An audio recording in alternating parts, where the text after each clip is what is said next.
সাধারণত যারা যুক্তিবাদী মুক্তমনা, যারা এই অদ্ভুতভাবে শুধু আমাদের দেশের জন্যই ধর্মশালা একটা ধারণা তৈরি করেন, আমি তাদের বলছি, রিপাবলিক বাংলা আপনারা হয়তো সারাদিন দেখেন না, আপনারা মিনমিন চ্যানেলগুলো দেখেন। মিনমিন চ্যানেল সাহস হয়নি এই রিপোর্টিং করার, কারণ ভাপ করে একটা বকা দিয়ে দেবে 14 তলা 15 তলা থেকে কেউ। আমরা করছি, আমরা বাধার সম্মুখীন হচ্ছি, তারপরে আবার করব। কাল থেকে শুরু হয়েছে।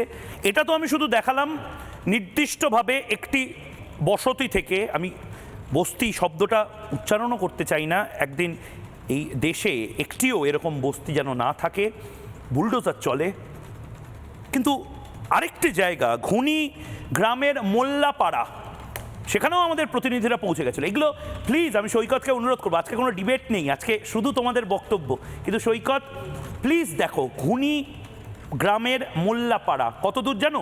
নিউ টাউন থেকে 7 মিনিট, নবান্ন থেকে 20 কিলোমিটার, এই বিশ্ববাংলা গেট থেকে 5 মিনিট।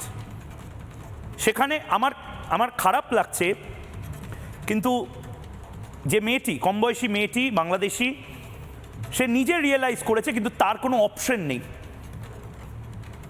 আমাদেরও খারাপ লাগছে, কিন্তু আমি সেই বোনটিকে বলছি, অনুপ্রবেশকারী বোন, আপনাদের অপশন নেই, আপনারা প্লিজ চলে যান, ডিপোর্ট আপনাদের হতে হবেই।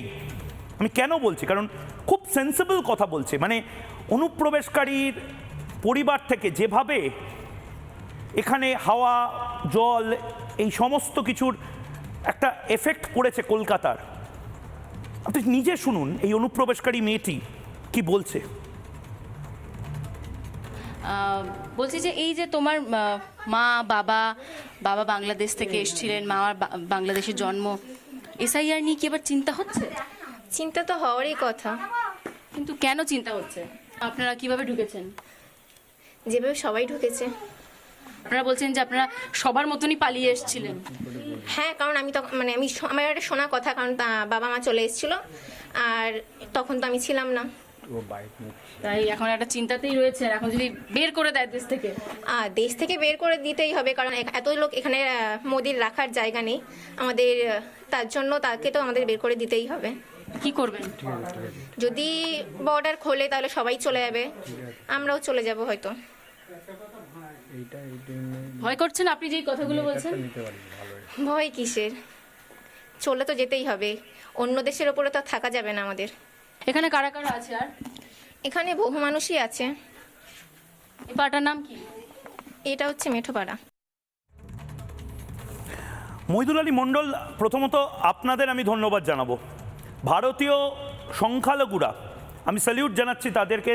বাঙালি মুসলমান সমাজ, ভারতীয় মুসলমানরা, তারা যদি এগিয়ে না আসতেন তাহলে বাংলাদেশিদেরকে আইডেন্টিফাই করা যেত না, রোহিঙ্গাদেরকে আইডেন্টিফাই করা যেত না।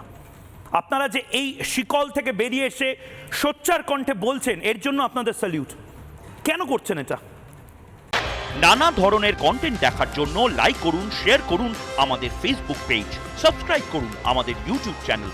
পাশাপাশি অন্যান্য ব্রেকিং নিউজের জন্য অবশ্যই চোখ রাখুন রিপাবলিক বাংলায়।